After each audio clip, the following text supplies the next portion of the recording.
Fear stops us from achieving our true greatness. Are you a professional woman who is feeling stuck, unmotivated, or burned out?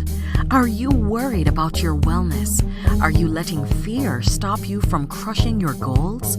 If you answered yes to any or all of these, then this is the podcast for you. Dr. Charmaine Gregory, Nightshift emergency physician, burnout thriver, and wellness champion, along with everyday heroes just like you, will explore how to face fear in our lives and emerge victoriously.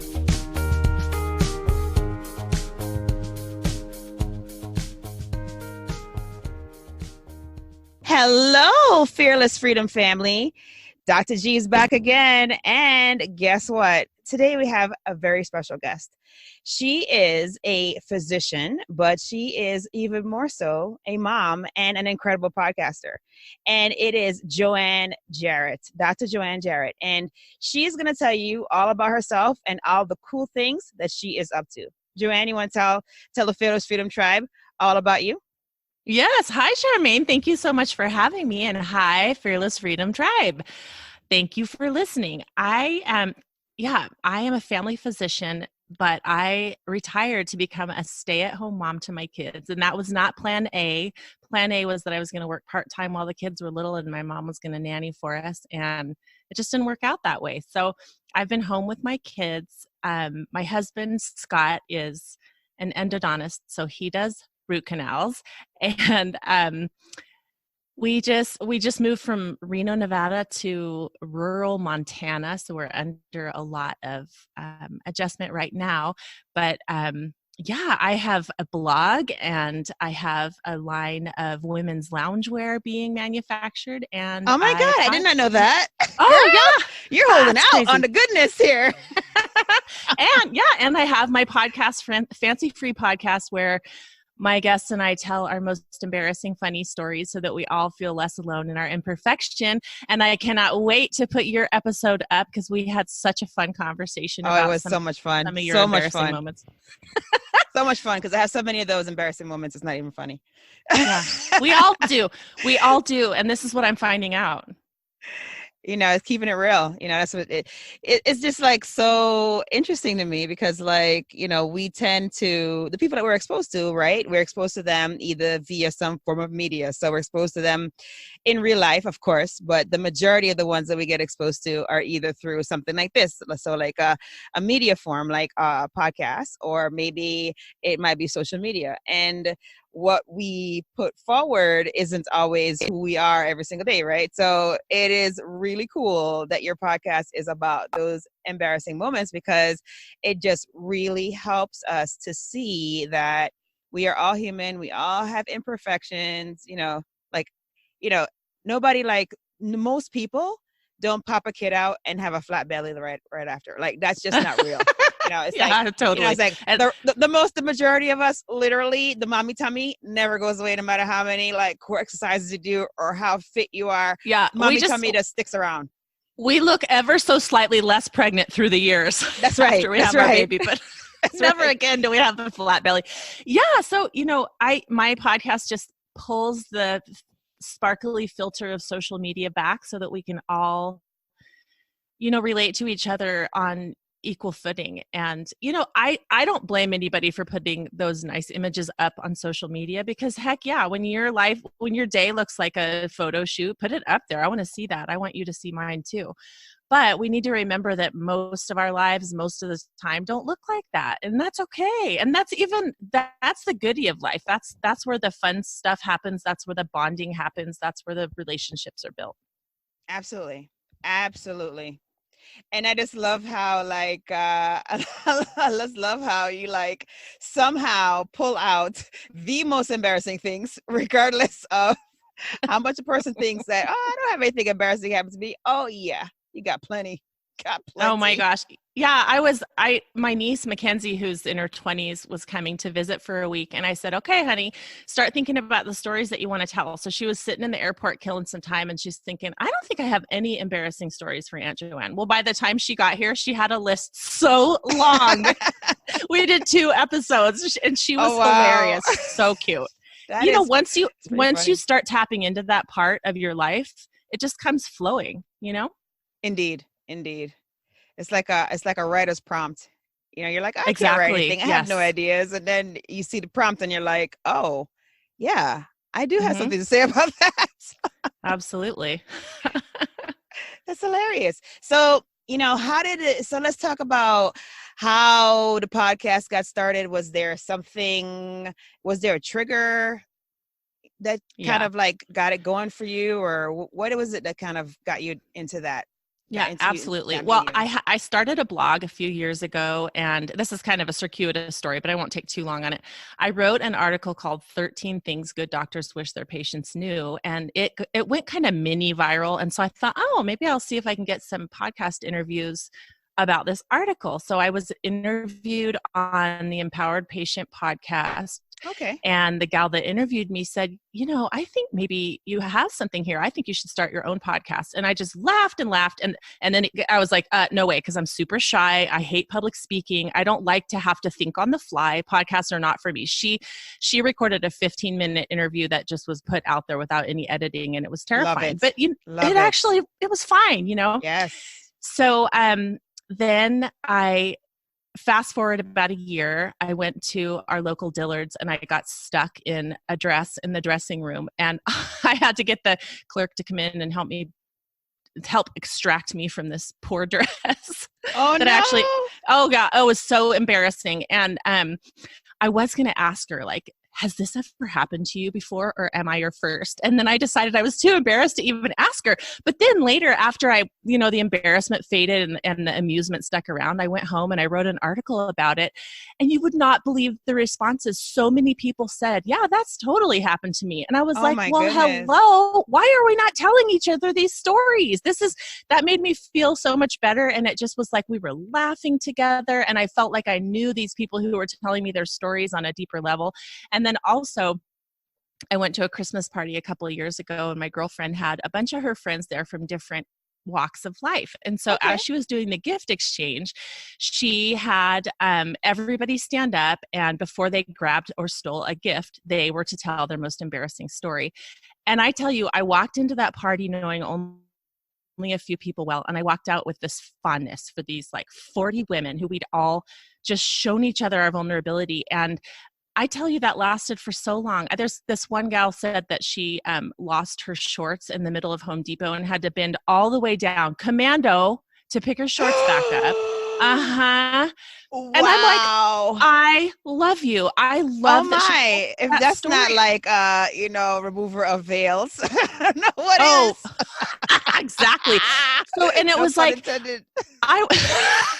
yeah, I was like, you have given me a gift, because not only do I feel like I know you, and I feel like you're so much less intimidating to me, because for some reason, even though sometimes I'm intimidating, I get intimidated by people. I think, oh, well, she's got it all together, I can't measure up, which is silly. And that's another thing I'm trying to erode by doing this podcast. So every time I saw her, like in the school pickup line, or even every time it just popped into my head, I'd get this great chuckle. And I thought, this is the gift that keeps on giving. I am laughing spontaneously throughout my day, thinking about these stories that you never would have known unless women were specifically asked about this. So those two things, the story of getting stuck in the dress and my history of that experience at that Christmas party, both kind of prompted me to put myself out there and start this podcast. And it's been so much fun. It is just, it's a total riot. Oh yeah. I had such a good time doing it. I was just like, wow, this is like really fun. It's almost cathartic and therapeutic, telling someone the things that you've been afraid somebody would find out, or a story that you would never want to air, just telling someone and having them go, oh yeah, I've totally done that. Or yeah, we look back on it and we laugh together, and I feel like I, can relate to you better now. And then it's like you're walking around without that fear that somebody will find you out. You've outed yourself, and there's freedom in that. Yes. Oh my. So true. So true. Wow. And so I'm sure the Fearless Freedom family is like super curious now, and they have everything like queued up on Apple Podcasts, waiting to hear the name of the podcast so they could subscribe and check it out. So I would what's the love podcast called? I would love for you to check it out. It's called the Fancy Free Podcast. And if you just search Fancy Free, my cover art is a cartoon of me with a bird landed on my head, because that's kind of how I feel every day. Like, I'm just going around trying to do my best, and all of a sudden a bird lands on my head, and I'm like, well, this is interesting. Yes, indeed. Cool. And then, so so that you've literally covered a lot of ground with fear related to, you mentioned several fears in there. You mentioned the fact that you are a shy person in general, even though I don't believe that, in interacting with you, but it's very, that's fine. Yeah, people are like, oh, you are not. And I'm like, oh, yes, I am. I mean, I suppose you can be introverted and still be, kind of social. I mean, there are gray zones, right? I mean, there's a mixture. Exactly. So of things. I'm an outgoing, sociable introvert. So I love to chat one-on-one, and I love to have meaningful conversations, but small talk and cocktail parties are like it's the death of me. I can't even do it. I'm so awkward. So and I need time alone to recharge my batteries. I love social interaction, but it costs me, Yes, indeed. Because you're like recovering for days after, right? Totally. Isn't that how you feel? Yeah. I learned the hard way that if I schedule too many social activities on subsequent days, then I'm just like, don't even talk to me, Scott, my husband. I'm like, I'm so sorry, but I need like 10 days inside my own head. So we have to manage the calendar. And those are just sort of things you learn about yourself over the years. Right. I just. Wow, that's very introspective of you to figure that out, because a lot of us don't figure that out, and then we just wonder why we're itchy, but not with the with a previous letter there, and then that's the reason why I don't really, but you get what I'm saying. I'm embarrassed at how long it took me to understand what you were saying. It's all good.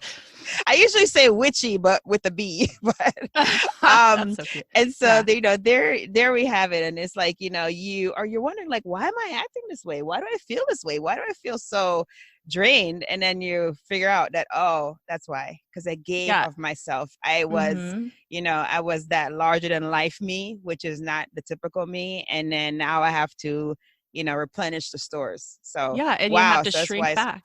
Oh, you do? And, you do. Yeah. And you know who suffers is your loved ones who need you every day in their lives. And so Absolutely. I've had to say, I need to rein this in so that I don't, like you said, give of myself until only the crappy leftovers are left for the people who can't replace me in their lives. I'm their mom. I'm their wife. I have to reserve value for them, Absolutely. Wow. So you have that piece of fear that you are working through. And then you mentioned that you had a fear of public speaking, which, oh my God, I have to say fear. Oh, it's so bad. I have a story about that. We're not alone. We're not alone there. So no, please do share your story. That's actually a really common fear. So when I, from one overachiever to the other, I think you'll probably relate to this. So when I was in high school, it turns out I was the salutatorian in my class, and congrats. Thanks. It was kind of exciting. So, because I was a bookworm and I'm a perfectionist. So it's just, it's not like I was intellectually on the level of some of the other people in the top 10, but I just was always like willing to put in the work. So anyway, all that to say that I got invited to make a speech at graduation by the principal of the high school. And so I went in and I met with him, and he presented me with the invitation, and I respectfully declined the invitation. And he was like, you can't decline. Do that. You're the salutatorian. Apparently that was not an invitation, but more of a, declaration that I was making this speech. So then we had this huge conflict in our family, because my dad has the personality a lot like mine, and my mom is always larger than life and actually is a public speaker. That's what she does. Okay. So she wanted me to do it, and my dad didn't want me to have to. And so they don't argue much, but they were arguing about this. And I was like, you guys, let me just think about it. I feel like I don't have anything to say. And I vividly remember driving like the 20 minutes to a girlfriend's house who lived out in the country. And all of a sudden what I wanted to say came to me. I pulled over and I wrote it down on the back of a receipt in my car, Okay. because I was kind of a car mess. And then I was like, I'm ready. I'll do it. It's like, as soon as I figured out what something valuable that I actually wanted to say, a message that I thought was worth putting out there, then I Yeah. was willing to face the fear. The fear was not gone, Wow. but the fear remained. And I gave the speech. I kept it really short, Okay. and I We're not did talking not try about to like make 5 lines, are we? No, Like, no, how it was short like, are we talking? no, I don't know. It's like 5 minutes maybe. And That's good. That's a good one. yeah, and then the valedictorian, who was, you know, totally in a different strata intellectually from me, she made a much longer speech, which was fine.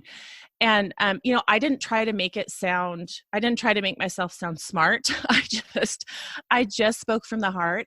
And you know what? And I was really shy in high school, which I know is hard to believe, but I had so many people come up to me after that talk and say, you know what? I never knew that you were someone I would want to know, but now I'm kind of wishing I had Wow. known you. And I was like, thank you so much for telling me that. It really Impact. made me feel good. So, and the message, just really briefly, the talk was called Apathy to Action.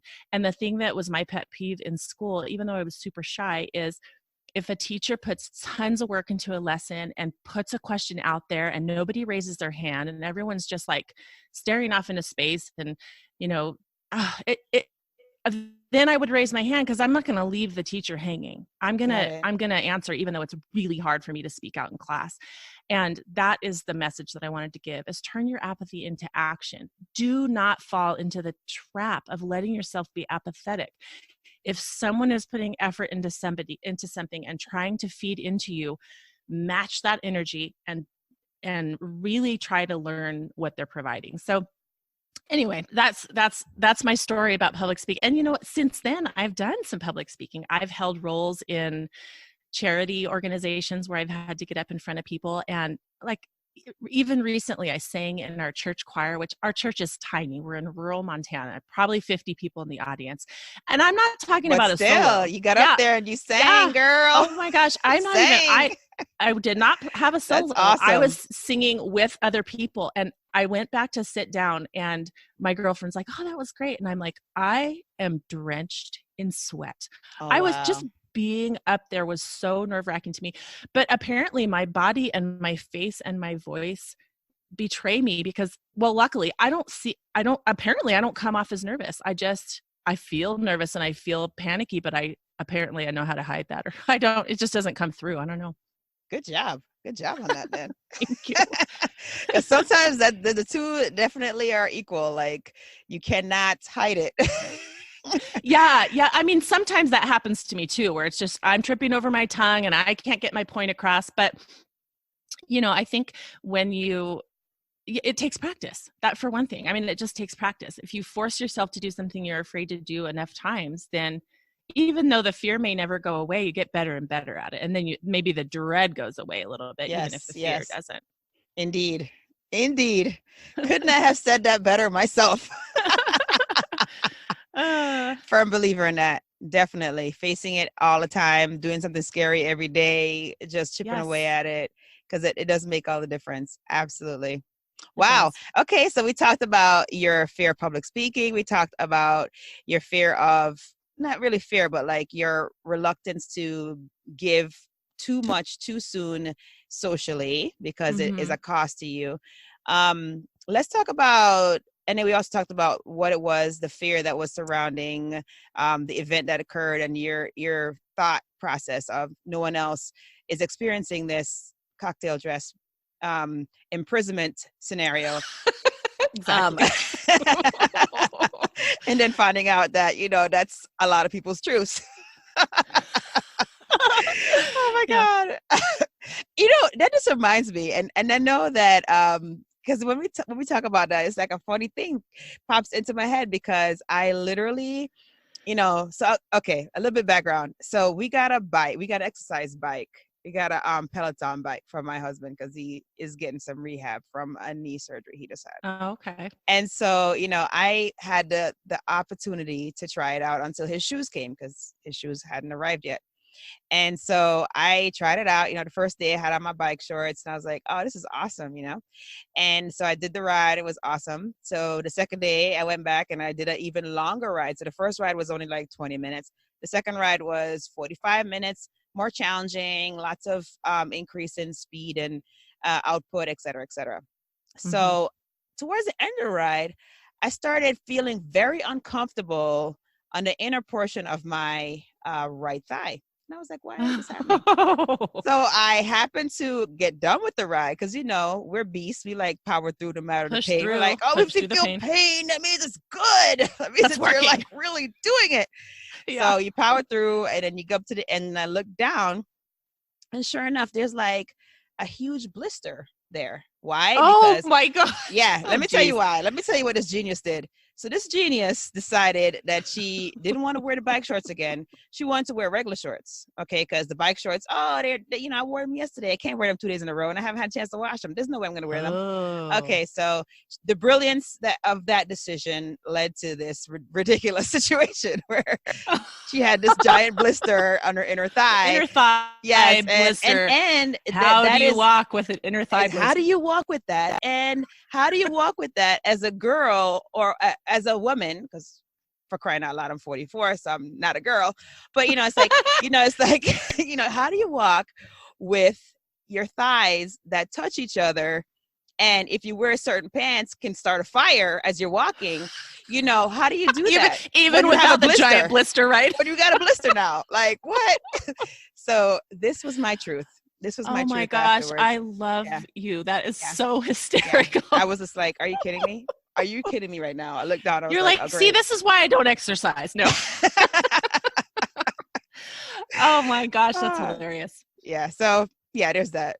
You know, so it's just funny that, you know, you spark, you know, your energy just sparks, you know, the funniness or the acceptance of embarrassing truths in people, and you make them feel comfortable right away. Yeah, it's. I mean, I'm sure you didn't think that was going to happen, right? No, I had no idea. I didn't know how it was going to work. I didn't know if anybody was going to be willing to tell their stories, and it turns out they are, and then more and more come. Like that story that you just told did not occur to you when you were preparing to be on my podcast, and you know, it's fun. It's almost like this positive feedback loop. Like the more you tell me, the more I want to tell you, and we just laugh, and then you know, it's like, and you just grow closer and closer through that shared experience. It's right. I love it. No, it's awesome. It is awesome. It is awesome. So the other thing that I wanted to kind of talk to you about was, so you mentioned that, and you didn't tell me this before, which I'm a little hurt. Come on, because you know we go way back. Oh my God. So you were hiding this lingerie line. Oh my gosh. What is that about? It's not as sexy as all that. It's not a lingerie line. It's a loungewear line. For lack of a better term, I guess pajamas, but they're pajamas that look like street clothes. So it is called, my brand is Shelfie Shop. And it's because each dress or top has a very cozy, but somewhat full coverage shelf bra. And this started because when I get home at the end of the day, I want to rip off my underwire bra and get into my cozy clothes. And that also entails, you know, ripping off the underwear, putting on something comfortable. Right. But then, you know, your kids want to have friends over, or God forbid the doorbell rings. You don't want to terrify the UPS man with your, you know, your headlights. So, and also the older I get and the saggier I get, I can't sleep without just a little bit of support, because like, I don't want the breast in the armpit. Like that doesn't feel right. No, right? Not at all. Something wrong about that. Yeah. So anyway, I thought, and I found these shelf bra tanks that I loved at Target, and I started wearing those as the top part of my cozy clothes. But then I'd have to, you know, layer a shirt over it, or, you know, if I ever wanted to wear like a dress or a nightgown or something, then that didn't really work out because you can't have a shorter layer underneath the longer layer, because it bunches. So I sew. So I thought, you know what, I'm just going to make myself some nightgowns with a shelf bra. And the more I thought about it, I was like, if I want this, and I had Googled year after year, I had Googled trying to find, a cozy nightgown with shelf bra. And the only thing that ever popped up was sexy lingerie, which I'm sorry, I cannot be doing my laundry and unloading my dishwasher in sexy lingerie. That is just not going to work for me. Right. So, or, vacuuming, they're just, ugh. So anyway, I couldn't find it. And I thought, I'm just going to make this product myself. And then I made my prototype and I thought, well, maybe, just maybe if I want it, other people do. So I had heard a podcast called, Side Hustle School, and a woman was interviewed who was in marketing. She didn't have any clothing manufacturing experience, but she couldn't find this certain bra that she used to always buy in India. So she decided to design it here in the States and have it made. And lo and behold, now she has this college fund for her son. All because awesome. And I was like, okay, if she can do it, I probably can too. So I took a new designer program course, and I just started one foot in front of the other. And now we're to the point where I did a Kickstarter campaign and I have a ton of pre-orders and the clothes are, the line is, there's a maxi dress, a t-shirt dress, a t-shirt, a sleeveless tunic, leggings, and shorts. And the other thing is every outfit has a pocket for your phone that's placed where it'll be comfortable, whether you're standing, squatting, sitting. Because I'm like, you have to be able to, you got to listen to podcasts while you're forwarding your laundry, that's right? I mean, that's right. If you keep so every outfit has a phone pocket, and it's like the maxi dress had a pocket on the side hip there. And my model, when we were filming the video for the Kickstarter campaign, she's like, oh, where's my phone? Oh my gosh, it's right here. And it was in her pocket. She didn't even feel it. It was so comfortable. Oh, wow. So, that's cool. Yeah. And then the leggings have a pocket down lower on the, the lateral thigh. So anyway, that is in the works. It is slow, so frustrating. But this is another example of just don't give up. That's right. Because you just have to keep putting one foot in front of the other. And if there's a roadblock, then you pivot or you push it down or whatever you have to do. But so I'm really close. So after I fulfill all my Kickstarter orders, then I'll have inventory and I'll start selling online in a Shopify site. And I'll probably do, little markets and stuff too. Because you have to kind of see them in person, because this is sort of a new category of clothes. And, the more we live our lives remotely, and a lot of people can stay home, and I know I'm not the only woman who sometimes wore her pajamas to the school drop off. And it's like, God forbid you have to get out of the car, then you have something that, and that has happened to me. That is not an unfulfilled, unrealized fear. Oh my, let me tell you, I can relate to that. With the nasty stained sweatpants from high school and the awful hair. So anyway, that is all what kind of went into it. So that's just been kind of like a fun side project. And then the blog and the podcast have kind of been born out of efforts to get the word out on that. Awesome. Love it. Okay. So, show notes are powerful.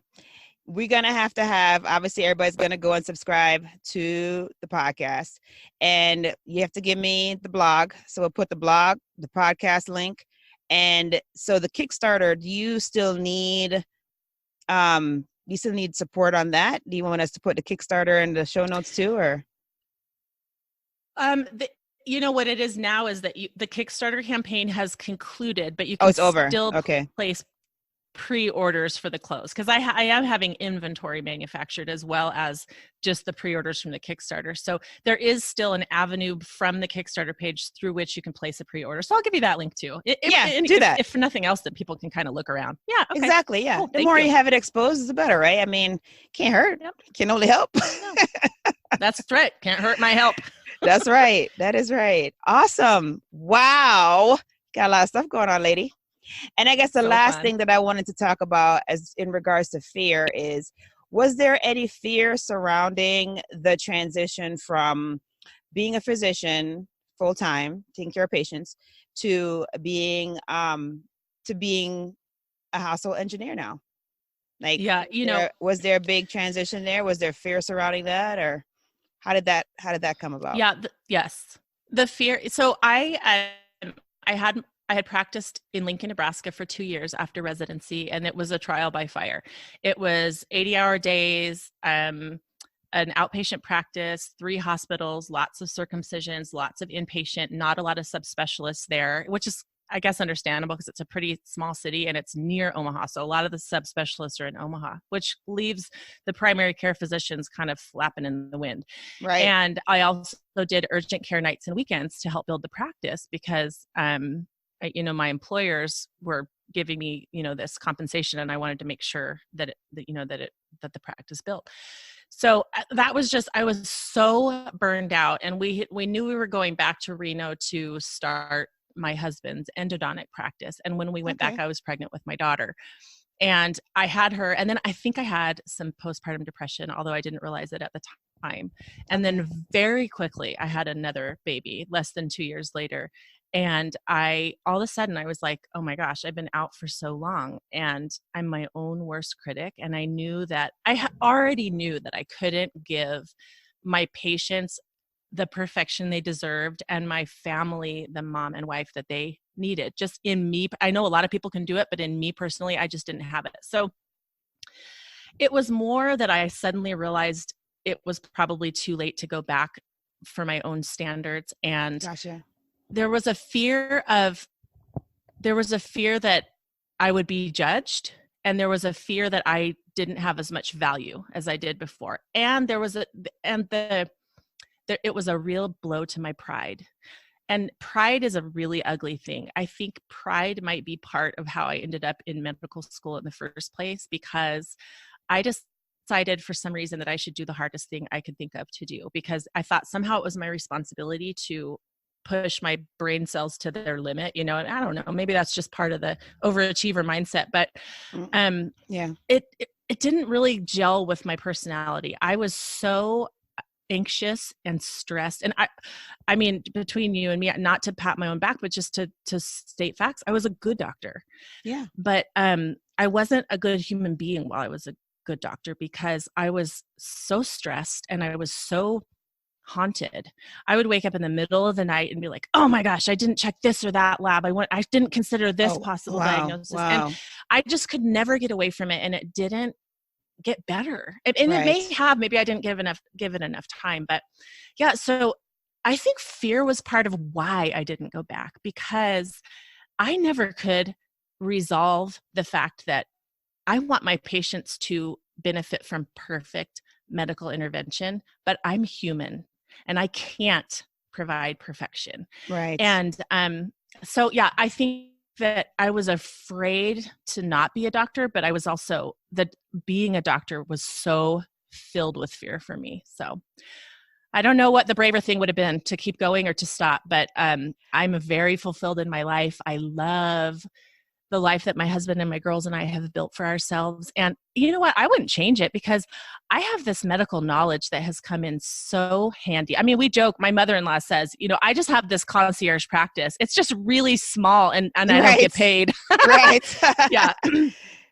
Wow. No, that's awesome. The thing about that, and I know that you said that, you think it sounds like the crux of not returning was definitely riddled with fear, right? Fear of going back, maybe fear of going back to that feeling that you felt when you were in it, so maybe it's that, I don't know, but it actually is a brave thing that you have done, because it is not easy to basically just say, I've spent the majority of, I don't know how old you were when this was going on, but for most people, you spend the majority of your 20s and sometimes into your 30s just getting to the place, right? Just getting to the fact that you're an MD or a DO.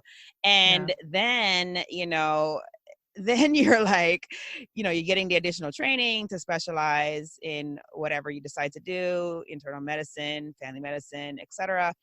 And then you come out and you're in the real world and you're like, the idealistic view of what you thought it was going to be, or how altruistic you thought you were going to be. Like you feel like, I am going to be a servant. I'm going to, just like you said, I want to be the perfect doctor. I want to be able to find all the problems. I want to solve all the, I want to get the worst, pick up like the most difficult diagnoses. I want to be able to figure that Yes. out. And then when you realize that doctors are human, humans are fallible, that means that there is no such thing as a perfect doctor. That's and right. Oftentimes that's very hard for us to accept when we want to put forward nothing but the best, put our best That's selves right. forward. So, if that is the cost of that, putting that self forward is your life, because we can all, no matter what we do, time is going to pass, right? We can all look back when we're 80 years old and be like, I had the best life. Like, I live life to the fullest. I have, all these gifts from my life.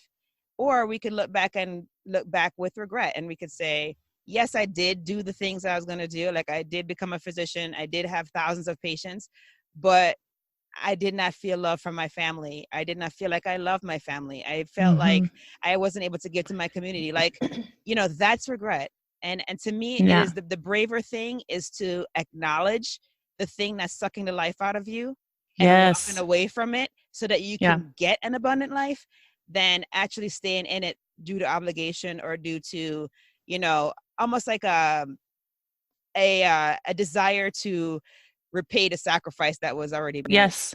And momentum. Continuing to sacrifice. Yeah, God, you put that so well. And I think that, I think that's really true. And I think sometimes people just they don't want to reverse momentum, and they think I'm in too deep. I can't turn around now. And, I just was like, this is not what I signed up for. It was what I signed up for. I went into medicine with a really realistic knowledge, because my dad's a neurosurgeon. And I just thought, so you were very aware. I was, yeah. But what I wasn't being honest, what I wasn't looking at, what I didn't understand at the time was what I'm capable of and what I'm equipped with and what I want my life to look like. Because that busy, crazy, stressed out wife who came home with just crappy leftovers for her husband, that is not the life I had envisioned for myself. And I realized, you know what? I don't have the capacity to do my job well and to live my life well. I just don't. And so I had to back up and say, okay, what are my priorities and what do I have the capacity for? And that's a major blow to your ego. But yes. And I mean, I was afraid to show my face at my residency, literally, because I was, it was a small residency. There were only 6 people per year. I was chief resident. I was co-chief resident my last year. My attendings had put so much into my education and my development. I just felt like a traitor when I stopped practicing. I don't feel like that anymore. But there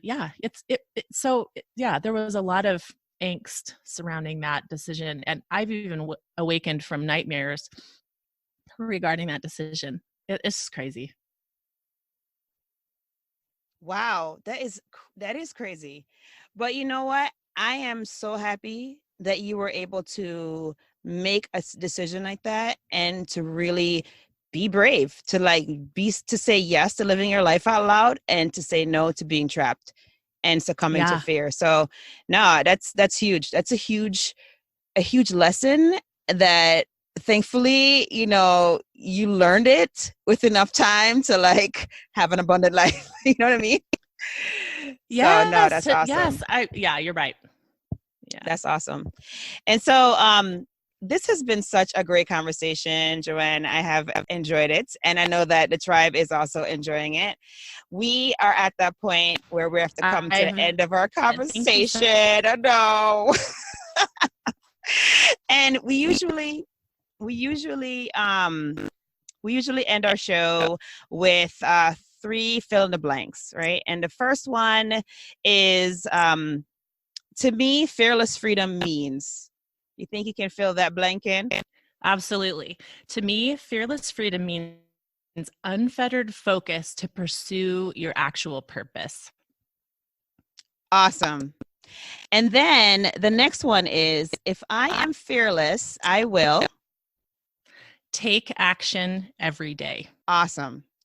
And then last but certainly not least is, my battle cry is action, not perfection. Love it. Love it. Love it. Love it.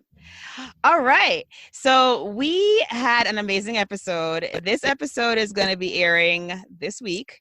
And so super excited about that. And so everybody is going to have all access to the show notes, which will include your podcast, your blog, as well as the information about the loungewear.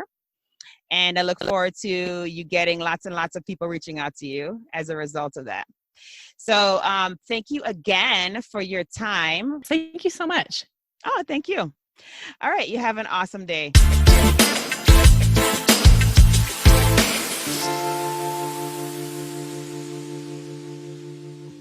Thank you for joining us today on this journey. Fear is all around us. It strives to stop us from achieving our greatness. We have the tools to be overcomers. By sharing our stories, supporting each other, and doing self-reflection, we can do this. If you found value in this conversation today, please be sure to subscribe to and share this podcast with your friends. By going to your favorite podcast platform, leaving a review and a 5-star rating, you will help to get the word out about it. And that is much appreciated. Thanks again for spending time with us. I appreciate your time and your attention. It is my hope that you will punch fear in the face today and that you will be strong, be brave, and unleash your greatness.